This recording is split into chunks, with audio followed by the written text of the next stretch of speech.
Honestly telling മലയാള cinema കാണാൻ പോകുന്ന ഏറ്റവും ബ്രൂട്ടൽ ഫൈറ്റ് സീക്വൻസ് ആയിരിക്കും. ബിക്കോസ് ഞാൻ എൻ്റെ 7 വർഷത്തെ ഈ ഫൈറ്റ് സിനിമകളിൽ നിന്ന് ക്ഷീണം ഞാൻ തീർക്കാൻ പറ്റും. മാർക്കോ സിനിമ കണ്ടു തന്നേക്കാണ്, ഇത്രേ പറയാനുള്ളൂ. One of its kind.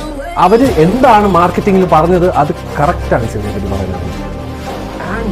Action scenes എടുത്ത് വെച്ചിട്ടുണ്ടോ ഈ പടത്തിൽ. ഹൈപ്പിന് 2 ഇരട്ടി മുതൽ കിട്ടിയതുപോലെയാണ്. അതായത് നമുക്ക് എന്താണോ നമ്മൾ ആഗ്രഹിച്ചു പോകുന്നത് അതിന് 100% ഈ സിനിമയ്ക്ക് ഇവർ ഇറങ്ങുന്നതിന് മുന്നേ ഇവരൊരു ചെറിയൊരു സാധനം പറഞ്ഞിട്ടുണ്ടായിരുന്നു.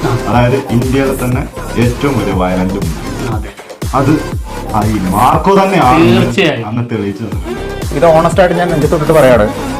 ഞാൻ ഈ സിനിമയുടെ ഒരു പെർട്ടിക്കുലർ മൊമെന്റ് എത്തിയ സമയത്ത് ഞാൻ പ്രാർത്ഥിച്ചൊരു കാര്യം എന്ന് പറയുന്നത്, ഈ സിനിമ ഒന്ന് കണ്ടിരിക്കാനായിട്ടുള്ള ഒരു ശക്തി ദൈവം എനിക്ക് തരണേന്നൊരു കാര്യം ഞാൻ പ്രാർത്ഥിച്ചായിരുന്നു. ഷരീഫ് മുഹമ്മദിന് ഒരു വലിയ hats off because the guts he has shown to make this movie, man, hats off to you.